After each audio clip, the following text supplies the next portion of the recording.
Please leave us a glowing 5-star review wherever you get your podcasts. Thanks. I knew it.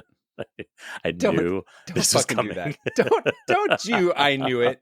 Me. I knew that as we were recording this, that blank was coming. Nope. And that blank was going to get you so good. Stop it. Thanks. And Will. And this is Gaytriarchs.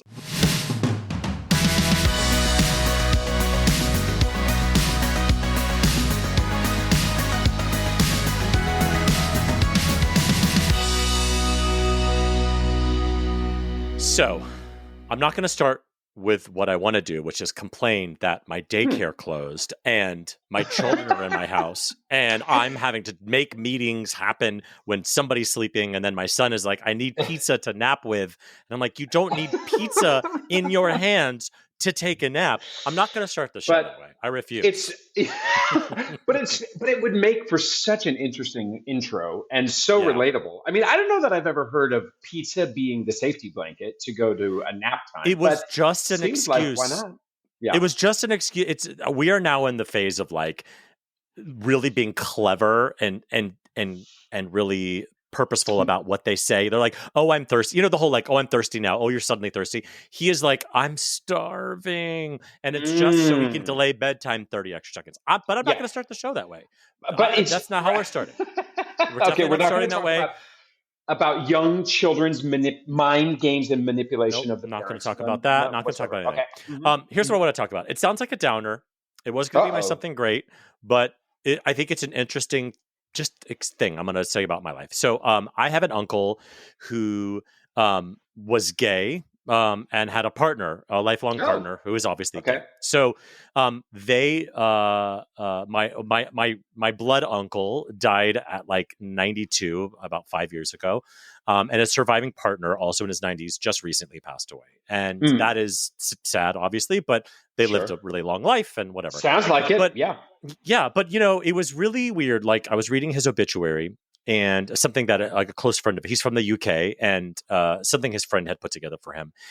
And the way that they danced around him being gay and Bill, my uncle, was his...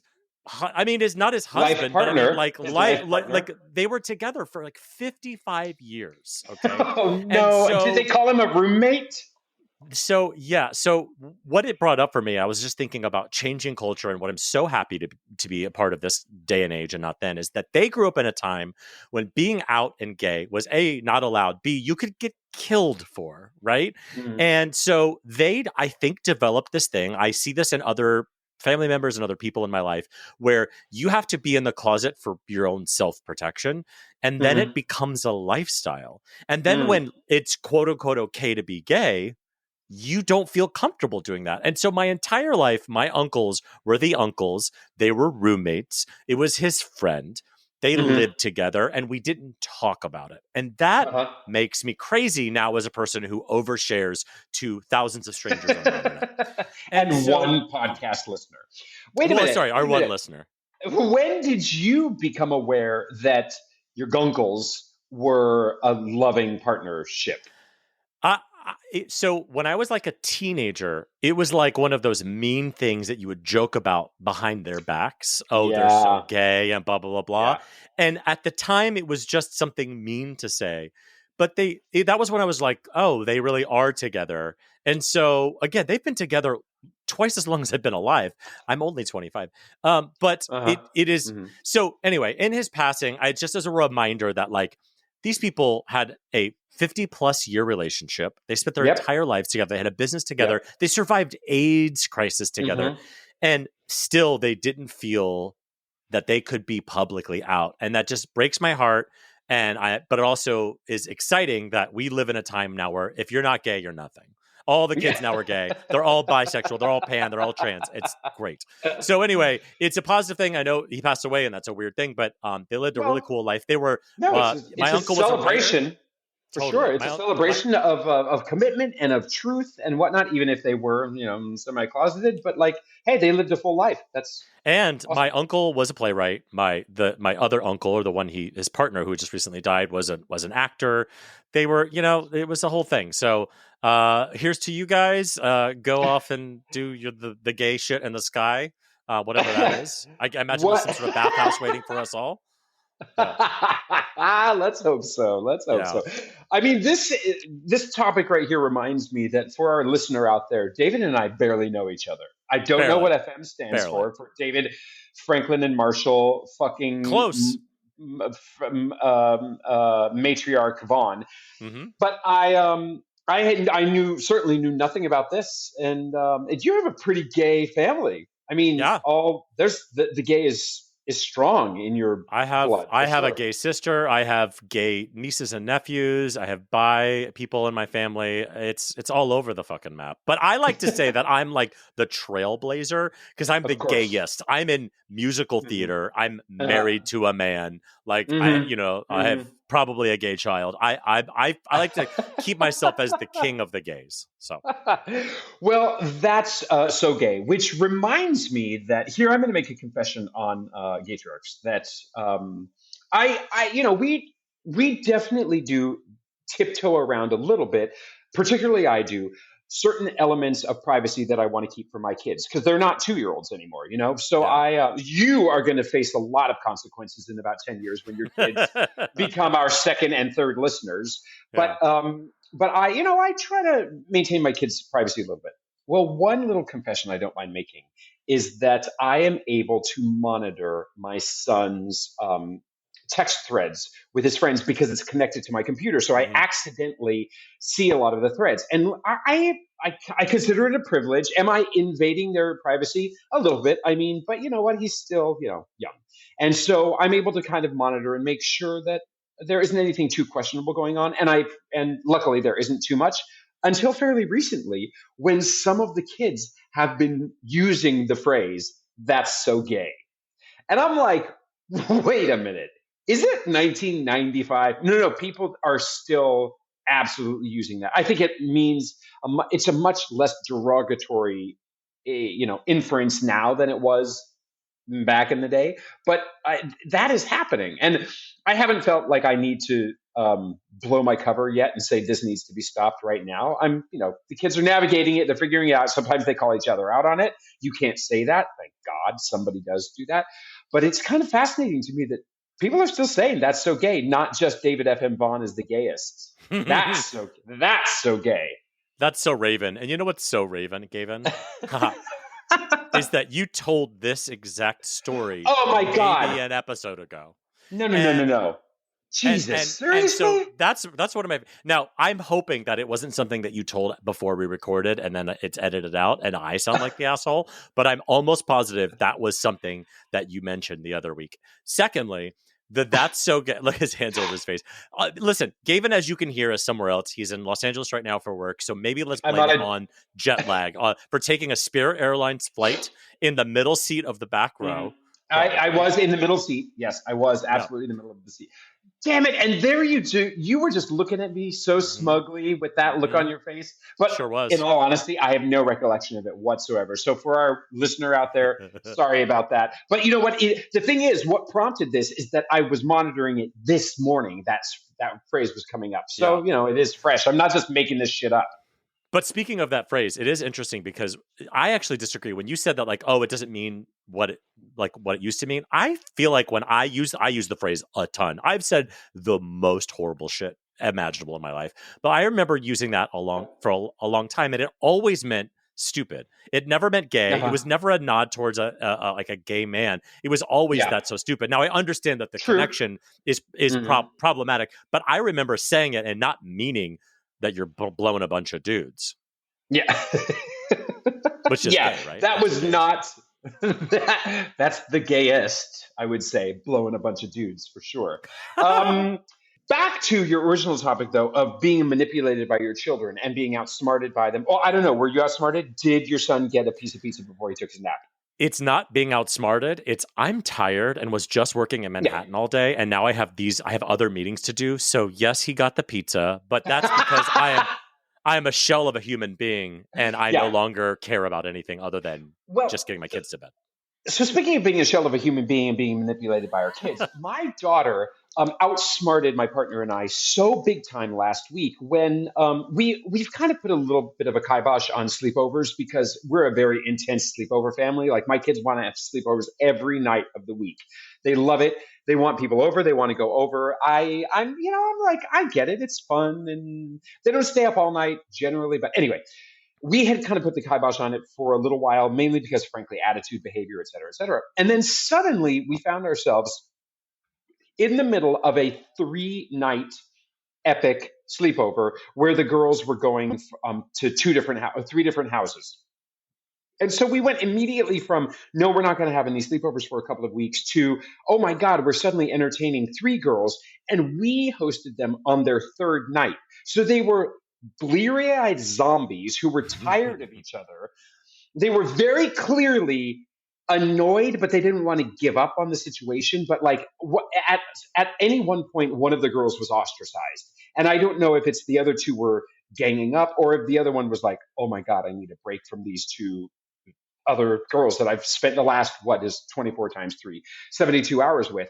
And, but my partner and I look at each other and we're just like, how did this happen? Suddenly we went from 0 to, less than 0 in thinking we were in control of our parenting skills and communication with our daughter. Nope. She just absolutely drove a bulldozer through us, over us, dumped on us, and she got everything that she wanted. And, did I tell that story last week also?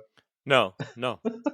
But you're basically saying you're also a shell of a human being, and we are shells of human beings. Yeah. Yeah, I have no control whatsoever. Jesus, take the wheel. Somebody else take control. Please, Chat GPT, tell me what I'm supposed to do. You know what we do have control over? What? Our top 3 list. Gaytriarchs top 3 list. 3, 2, 1. So our top 3 list this week is the top 3 things you irrationally hate. Now, as I put my list together, I realized that it's going to sound like these are just things that annoy people. Like, oh yeah, that annoys people or whatever. But me, I want to let you know that this thing boils my blood in a way where I can rip a phone book in half. Like for the younger people, a phone book was a paper document that had the numbers of all the people in the town. Okay, so top 3 things you irrationally hate that make your blood boil. Number 3 for me is endless AI phone trees. Like if you're trying to get in touch with your healthcare company to figure out a problem, and it's like press 3 for this, plus 2 for this, just speak what you need to know. I'm like, representative, the blood curdling scream of representative I do every time I'm on the phone with somebody. Yes, I know that. Number 2 for me is having to re-log into apps that they just sign you out for no reason. I don't have the capacity for any more passwords. I have maybe 4 or 5, and I've had to change them so much that when one just decides, like the other day, my car has a remote start, and it just was like log in ? And it wasn't saved, and I was literally like, I'm rolling the car off a cliff. I don't give a fuck about this car. It made me crazy because I don't remember the password. And the number 1 thing that I irrationally hate that shouldn't matter but makes me mad is when I'm in traffic or some sort of car situation and somebody does something wrong. They make an illegal turn. They jut out in front of somebody, and then they look back at you like you're the asshole. Oh my God. Do I fill with such a fucking rage where I'm ready to just jump out of a car and fucking sock somebody in the face. So like I've talked about this before, but there's a terrible intersection by my house where nobody does the right thing. And every time I'm like, I don't know if I can drive this car. I might have to switch seats to get to this intersection because I'm crazy. Anyway, people who think they're right, but they're actually wrong in traffic is my number 1. What about you, Gavin Lodge? I mean, I think the way you just phrased that, though, people who think they're right but are actually wrong, that drives irrational hatred into my blood on the flames on the side of my face. Yes. So all of these 3 things can make me feel like flames on the side of my face as well. And I hope that, I mean, in the moment, I can get irrationally angry over them. And so in one case, especially in the case of my number one, I go to a happy place in my head and I just become yet again a shell of a person, so I don't have to deal with it. But before I tell you what that one is number three, fucking up recycling and trash. And it happens in our house all the time that my partner and my children are like, suddenly there's a Dr. Pepper can in the trash, which is right next to the recycling. But moreover, like, it's as if nobody in my family realizes that a hummus tub is recyclable. And it always ends up in the trash. Now, actually, between you and me and our listener, sometimes I'm like, is it actually trash or is this like a number 4 that's not supposed to be recycled? Anyway, it drives me irrationally angry when that hummus tub is licked clean as if it's meant for the recycling, and yet it ends up in the trash. It drives me crazy. That the toilet paper rolls that are just left all over the place because nobody else in the house can pick them up except for me and get them in the recycling, or they put them in the trash. Anyway, irrational anger, but I think rational too, because everybody should be angry about recycling, okay? Every villain is the hero of their own story. Number 2, old people in post offices. Oh, I want to be patient. I want to be patient when somebody pulls out a checkbook to write a check at the post office, when somebody doesn't understand how to, I don't know, write the address, or doesn't understand that you're just supposed to say no, that there's explosives or liquids. You just say no, there's no explosives or liquids in this package. I have to go to a Zen place at post offices because everything about it is irrationally frustrating for me. Number 1, boarding and exiting a plane. Oh yeah, that's a good one.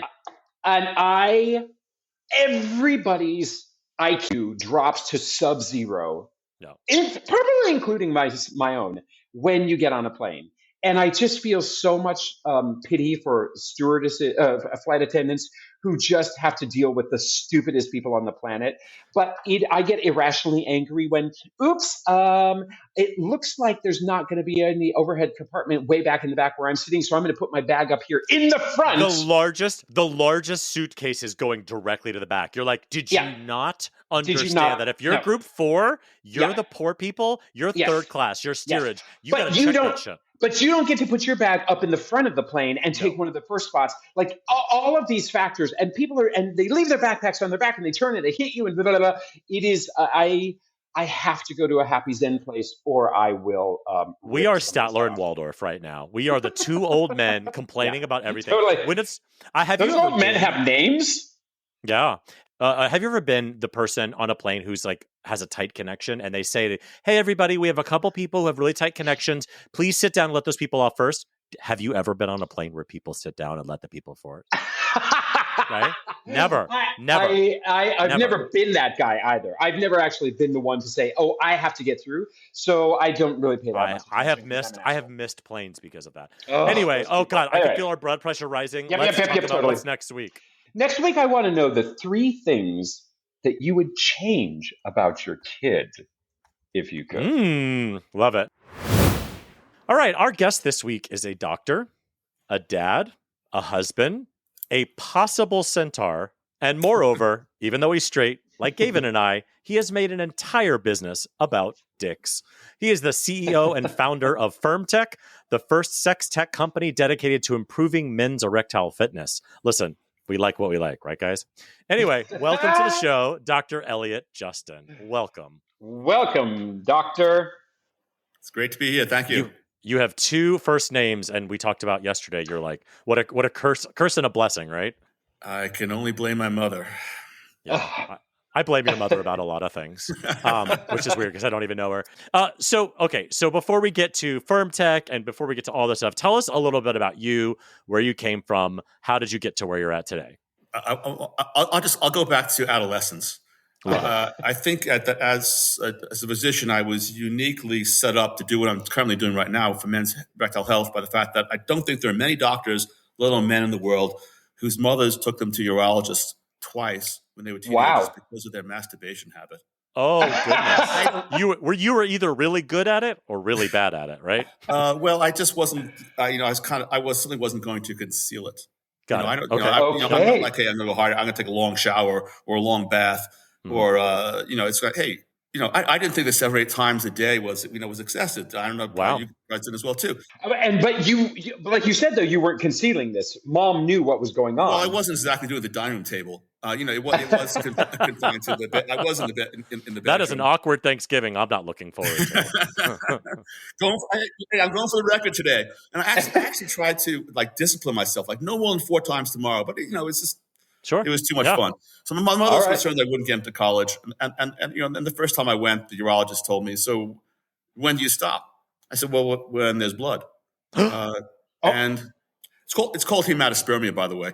The second time was I was a junior in high school, and the good doctor, after telling my mother, he really does have a problem, he took me aside and said, you only have to put up with her for 1 more year. And then make it 10 times a day, baby. Go off, right? The thing that really changed with age is the time in between. There's this refractory period, the time in between orgasms. Yeah. So skipping ahead to medical school. The first day of medical school, I scrambled off to the medical school library to read about aphrodisiacs. And again, there wasn't like a line of doctors fighting with me for the A book of the Index Medicus to read about aphrodisiacs. And a lot of the stuff was the same garbage, ineffective things that are recommended today from yohimbe, maca root, horny goatweed, hafangandawanda. These things aren't new; they just get repackaged. And I tried a bunch of them, and none of them worked. I will share with you that my mother called my wife when she first met her. Well, I told her I was engaged, rather. She's your devil's bargain. You're marrying for sex. And I said, damn straight, huh, Mom. Why else would I marry? So I have this job, this particular, I really call it a legacy. It's the most exciting project I've done. How did this come to me? As I told David yesterday, I live in Montana, I ride horses, and I sometimes have this dangerous illusion that I'm a centaur. If you guys haven't ridden horses, but you've been on a motorcycle going fast or gone downhill on skis really fast, you don't become one with your skis. I don't know if I've never had that illusion. I've never had the illusion driving a motorcycle that, I'm one with this thing. But there's an emotional connection to a horse if you ride them a lot. And it's really kind of cool. It's like the same thing you get with a good relationship with a dog. I was on a trail in the next valley over called Paradise Valley, which is actually where they filmed a lot of TV show Yellowstone. So Paradise, by the way, Paradise Valley really exists. You really can find paradise. It's in Montana. Okay. Don't tell anyone. Okay, just won't tell anyone. Yeah. So some do-gooder had cut a tree that had fallen over a trail, so you could walk underneath it, but not so you could ride a horse underneath it. Especially if you thought you were one with your horse and were going about 35, 40 miles per hour, and not paying much attention because you're one with your horse. So I shattered that horse. I'm certain that the trees in that forest are still talking about me, and I broke 6 ribs and 6 vertebrae.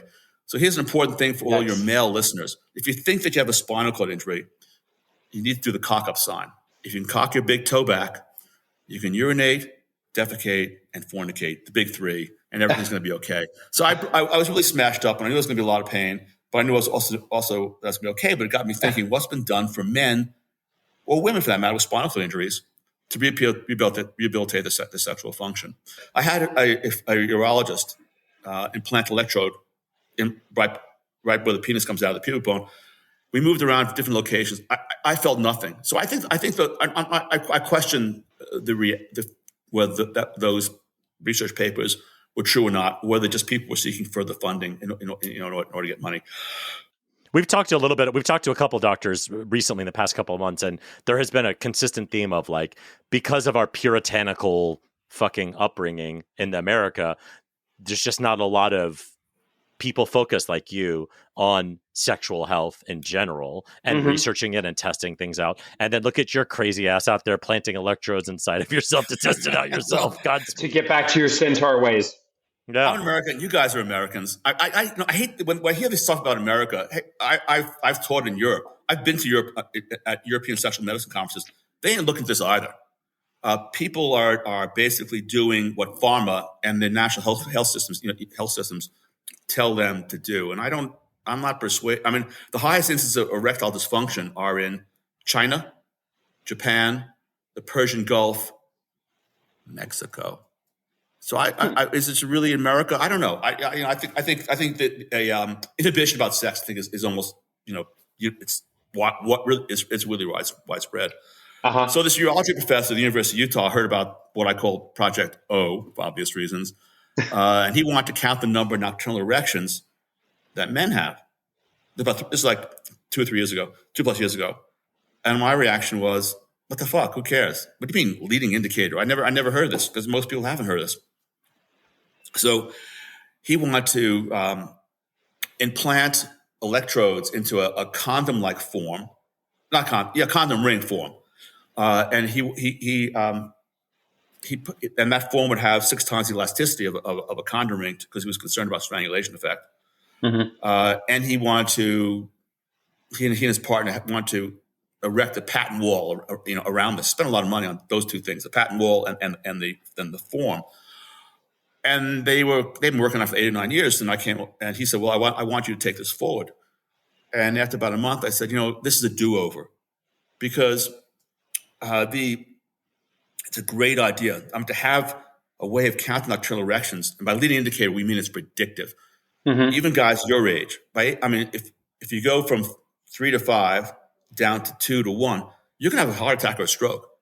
Oh, wow. and you're gonna. And so when you say leading indicator, you're talking about leading indicator of some sort of cardiovascular issue? Correct. Wow. Or major medication side effect. And also, please don't lump me and Gavin into the same age bracket. Gavin is hundreds of years older than me. I am a young 20-plus something. So continue. Sorry. Well, you're hiding that well behind your beard. Ouch.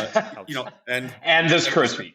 But I'll say that I actually dye my hair gray because I want you guys to take me seriously. I appreciate it. We do. We take you very seriously. It's optics matter. Optics matter. So the idea was like, this is a predictor of cardiovascular issues, and so right. And this doctor was a straight doctor, and like most straight doctors, he's a cock ring virgin.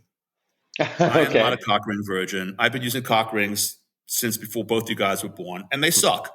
And my wife would probably at this point, like going back 3 years ago, she would buy them. I'd kind of given up on them. They're made out of silicone. They pinch. They're uncomfortable. And periodically, of course, they come out with these cock rings that are heterosexual focused. They're, put this ring on your guy's dick, and then this is vibrator for you. But they never had the right vibration. American Eagle cock ring by Anheuser-Busch. Only for the best dudes. None for those queers. Yeah. No. So, and as you guys know, I mentioned the stat yesterday. I think Dave, when we spoke, 90% of gay guys use cock rings regularly. Only 10% of straight guys do, and they still suck. But gay guys will put up with it more than straight guys will. And straight doctors are overall they are a conservative group, and they don't know shit about sex. They're oriented like most doctors are. I want to give you a pill, or I want to do a surgery on you, and that's. And if I can't do either one of those things, that's so. And is that because those two things are easier or more financially beneficial? Like, what is the reason they money. just default? The whole healthcare system, and I say this is, I started practicing medicine in 1979. Believe me, if and this applies if you have a national health service in France, or you're in Medicare, Medicaid, or the American healthcare system, if the electronic health record said, you got to ask questions about someone's sex life. Think about how important someone's sex life is to them. Whether you got a partner, or you're married, or you're alone, 99% of people and of men and 97% of women, that's really, really important to them. But they don't have to ask any questions. So if you guys were all of us on this call went to a doctor and said, "I've got chest pain," their electronic health record, and they wrote down nothing. Electronic health record is going to tell them, "Hey, doctor, we recommend you ask these 7 questions. And we recommend you rule out these conditions. And we recommend," this is the computer talking to you, "and we recommend you order these tests. Otherwise, you could be at risk of committing malpractice and harming your patient." But when it comes to sexual health, they don't have to ask anything. Even the urologist. Epic is probably the largest electronic health record in the world. And I visited my local urologist. And ask him, "Hey, so how are you diagnosing erectile dysfunction? Show me what's on the computer." He doesn't have to ask any questions. I'm always amazed. I don't think I've ever been to a doctor who's ever asked me anything about my romantic relationships, about sexual practices, sexual health practices. Even my dermatologist has been like, everything okay down there after he checks everything else? And I'm just like, why are we tiptoeing around this? It seems like an important aspect, right? If somebody is having issues and you're like, well, let's talk about it. Is there some sort of sexual link to this? Yeah. Well, here are 3 facts. And by the way, I would say one of the leading causes of erectile dysfunction in the United States, in the developed world, is medication-related side effects. High blood pressure medications, SSRI, antidepressants. But here are 3 facts. If you have sex every day, which I recommend, your cortisol levels will be half of men who have sex twice a month. If you're over the age of 70 and you have sex twice a week, your risk of sudden cardiac death goes down by 50%. You can die anyway. That's amazing. But wow, that's enormous. If now this heterosexual data, but a lot of people are going to play this particular clip for their partners. I can already feel it. It's going to become a trend on TikTok where they'll be like, finally, see, the doctor said we should be fucking every day, people. For my health. But it's the truth. It's the truth. In the world of marriage, I don't think this research didn't include gay men, but I'm certain it applies to them too. If you have sex twice a week versus twice a month, the rate of divorce is half. Now now I'm certain that applies to long committed partnerships as well too. Sure, and to gay men. But the data, it's not actually been proven out there with numbers with gay partnerships and whatnot. But yeah, that makes perfect sense. I also think that, like, as we all know on this call, like marriage and kids and jobs and all that kind of stuff starts to kind of cloud stuff. And sometimes just being naked with your partner and having the sex that you probably started your relationship with can kind of just like recenter you for a second and just kind of click you out of because the parenting is a relay race. Spontaneously, David. Yeah. People have to plan for it. So I mean, I'm a lot older than you guys. I have 3 friends who are gay. They're married. They're married a long time. One of them is married as long as my wife and I. And they have the same issues the heterosexual couples do. They're not fucking enough. Someone's pissed off because someone else has lost interest, and they don't. It's hard to negotiate because once it gets awkward, it's awkward.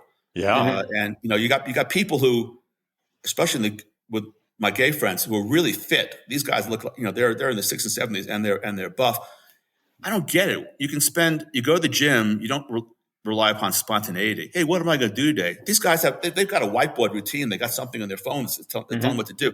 Now, I'm not suggesting that they should approach sex exactly that way, but you have to plan for pleasure because listen, that's why they use the steam room. It's already there. We got the gym. We fuck in the steam room, and we're out. So let's go back a little bit talking about steam rooms. I know you grew up in New York City, right? Yeah. So tell me, I have a question because I have lived in New York City since 2001. Gavin, I think, has been here just as long. And one of the things that I think every New Yorker loves to say is like, I miss the New York blank. Like, tell us a little bit about like when you grew up in New York City, what's part of it that's so different now that you miss? Well, safety. I mean, in my lifetime, New York has been through 2 waves of safety. So actually, the 1950s, which are regarded as this really square period, I can tell you from my parents' behavior, it wasn't all that square, and their friends. The 1950s, the early 1960s, when I was 11 years old when the World Trade Fair was going on in 1964. My parents thought nothing about giving me a couple of bucks and saying, "Hey, go to the World's Fair and you take this." I lived in Rockaway. Take the subway into the city, then out to Queens. Meet friends in the city, and 10, 11-year-old kids wandering around, getting into mischief. Parents don't do that anymore, and it's not. And they're smart not to do it because it's just not safe anymore. Mm-hmm. Girls in their early 20s in mini skirts could carry their stiletto heels down the street, drunk at 2:00 in the morning in Brooklyn, and be safe. And today, that would not be the case. And it was. So I miss the security aspect. But so I'm going to challenge you a little bit. I wonder if some of that was because your point of view was as the kid. And if we asked your parents at that time, was he safe in the city by himself? It wouldn't feel that way. And also, I wonder if I'm surprised that nowadays when we can track our kids with Apple trackers and phones and all that kind of stuff, weirdly should make us feel more safe. But our access to them makes us feel less safe in a weird way. Well, that's a whole weird thing that you guys are growing up with, because when I was young, there was no parachute parenting. parenting. And heck, I played Little League, and my dad didn't find out about it for like 5 or 6 years. There was very little organized activities. There weren't play dates. Kids organized. You want to get together with kids, you organized it.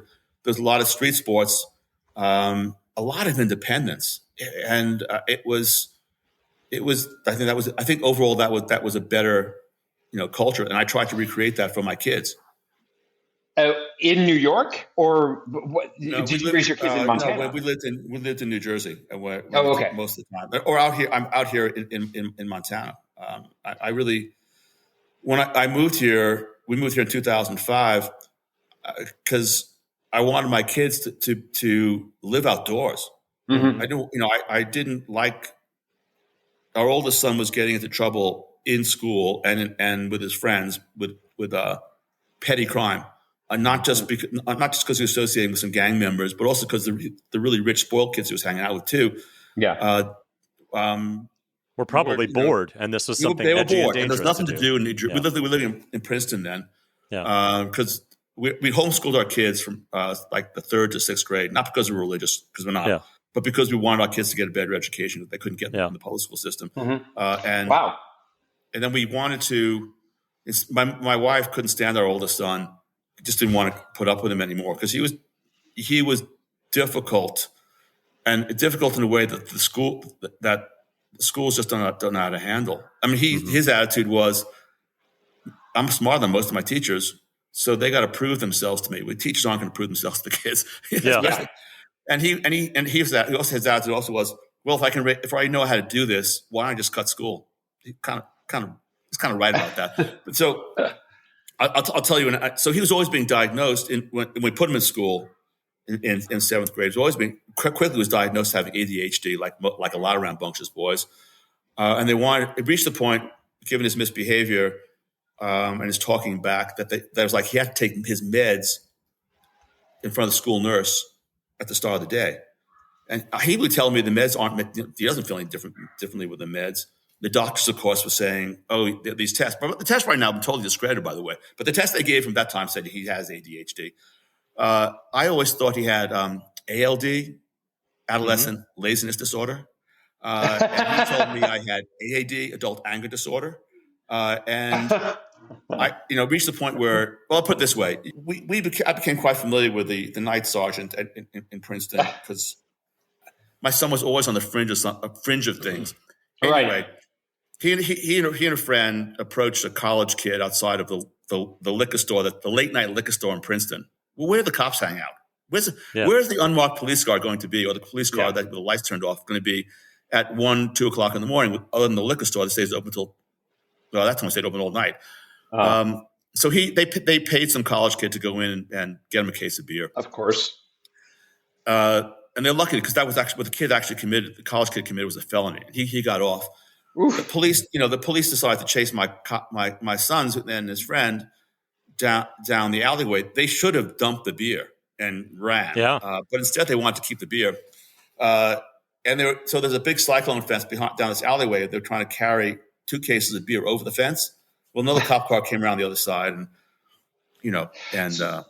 caught them. And so your advice to our millions of listeners who are parents out there for how to deal with an unruly teenager is to move to Montana. Is that correct? Exactly. And tell them to dump the beer. And dump the beer. And make them get a job. And I'll show you that my son is now in his early 30s, a world-renowned retina surgeon. Amazing. And in a regular school system, he would have failed. I tell you what, I one time would take, me and my friends were such assholes, and we took all these illegal fireworks, like mostly like high-end bottle rockets, not like the little ones, and we would line them up in the street and shoot them up the street over this hill and hope that a car would come around the corner. And one time a car did come around the corner, and it was a cop car.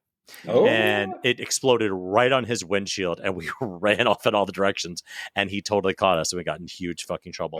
And now I'm on Broadway. So think about it, kids. You can be a delinquent and also be on Broadway. There is no smooth way of being able to transition back to one point that you brought up earlier, which is back to cock rings as we progress here. And I'm curious, you essentially reinvented cock rings. That's right? What is your innovation that makes them, I don't know, not much less of a pain in the ass? Anyway. No, they're paying the dick. We all know that because we all kept them on too long.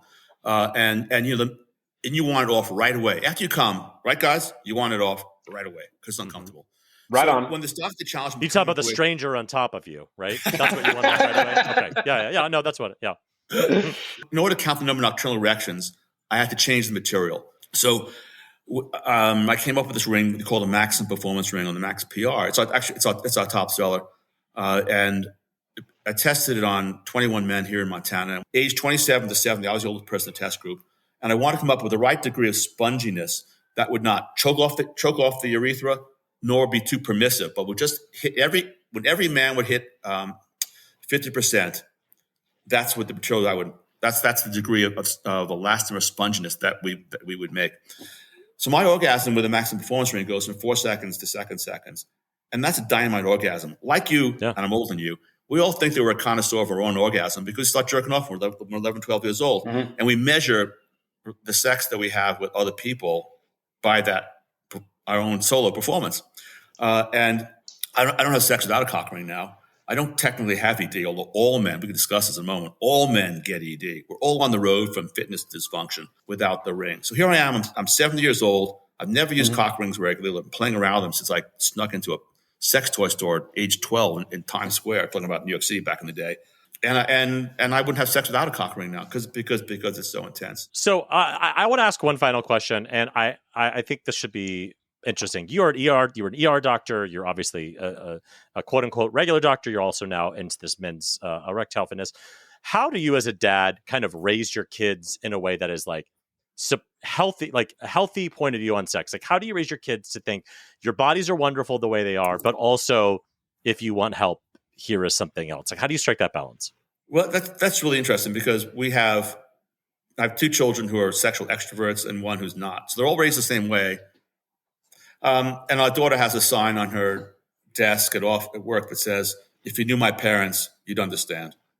My wife and I try to have sex pretty much every day, and we try to. Granted, when the kids were young, we reserve that till after the kids are asleep. But our kids knew that we are uninhibited in the way in which we talk about sex. I'm not going to say we're like the fuckers or in that movie, but we're close to that. And we also have friends who are straight and gay. As I shared with you, David, yesterday, my wife is bisexual when I met her. And so we've always had people around us who are open-minded about sex. Mm-hmm. So I think the balance is I don't think you want to parade it, but you don't at the same time you don't want to act inhibited. Also, I want kids to find their own way and explore the way I did when I was young. I don't want to push my kids in a particular direction. That's great. I think that's really helpful for us as parents is just to like, how do we raise sex positive kids in a healthy, reasonable way? And that's partially why I think we wanted to have you on the show, is because there's something very refreshing about having both the kind of safety and intellect of like a quote unquote traditional doctor, but also thinking in this way. Thank you so much, Doctor, for demeaning yourself by being on our stupid little podcast. We learned a lot, and I can't wait to get your cock ring in the mail. Well, if I could just close it with, all men should put a ring on it. The rings are more powerful than the pills you're taking. Think about that. They're more powerful than the PD5 medications that you're taking, and you need the data. You don't want to be age 60 with a dying dick or heart attack and say, gee, if only I put a ring on it when I was 45, I might have figured this out before I got a problem. Love it. Wow. Thank you so much. Thank you so much. Pleasure. Thank you. So my something great is taking it back to a previous episode of Gaytriarchs. You remember Jason Daly Kennedy? Uh-huh, I do. Meditation for Assholes. Meditation for Assholes, yes. We were talking to him before summer really got going, I feel like. And for the last couple of years, I've been terrible. In fact, I've probably last summer I talked on Gaytriarchs about how summer is overwhelming to me. I'm generally cranky because there's just no routine. And like, I'm just yelling at my kids to get off their screens. And I'm like, I just got to get through the 4th of July. And I just got to get through this. I just got to get through this. And I kind of like wish away my summers. And that makes me pissed on top of already being pissed that it is summer. Yeah. And so this year I did say, I've got to have a different mentality about summer. And after we had our interview with Jason Kennedy, I was like, meditation for assholes. I mean, I'm an asshole, so maybe I should try this meditation thing. Now, I've been daily doing this. This is my confession to you, David. We haven't talked about this. I've been doing this daily. I don't know if I'm any good at it. I suppose that if you're a meditator and you say, I'm so good at it, that probably means that you're not good at it. But like, I'm just like taking 20 minutes a day to start my day with just some like mindfulness. And I'm generally shitty at it. But I think Kennedy told us a few weeks ago, listen, you're not like immediately good at it. And I'm just constantly making myself focus over and over again, which because my mind just wanders constantly. But I do feel like I am not letting summer completely slip away from me. And that is something great. Wow. We're learning. Look at us learning here on the podcast. We're having guests come on and teach us things, and we're incorporating them. America's finest news, cultural change source, for sure. What about you, David? So this was really exciting. So there is a gay dads group about 30 minutes south of me that I'll sometimes join their events. And there's, I think I talked a couple months ago about they had a big meetup with bounce houses, and it was so fun to be around all these other gay dads. Anyway, I traded numbers with one of the gay dads there, and we eventually had a play date with his kid and our kids. And so we're having this play date, and we're kind of doing the whole like, hey, what do you do for work? What do you, getting to know each other thing. Yeah. We're talking about things and being a gay dad. And he goes, oh, have you ever heard of this podcast called Gaytriarchs? Wait, what? You and are I said, kidding me. I looked at him kind of thinking, are you joking? Setting this up because you knew I was already the host? And he was like, I was like, yeah, I do. I said, I'm actually one of the hosts of it. And he goes, oh my God, I love that show. And so he gushed about the show. He was like, I love it so much. You guys are so funny. I love that you guys speak to parenting in a way that we all kind of think in our heads, and it's fun to listen to every week. He was so sweet. Wow. And so I met our listener. So we met him. He's been talking about him for so long, and it is amazing. It's like we're meeting our idol. Totally. And so that awesome. Was really something great. Wow, talk about just fluffing ourselves here in this episode, huh? And that is our show. If you have any comments, suggestions, or general compliments, you can email us at GaytriarchsPodcast@gmail.com. Or you can DM us on Instagram. We are at GaytriarchsPodcast. On the internet, David is at David F.M. Vaughn everywhere, and Gavin is meditating about nothing. Please leave us a glowing 5-star review wherever you get your podcasts. Thanks, and Will. And this is Gaytriarchs. You next time on another episode of Gaytriarchs.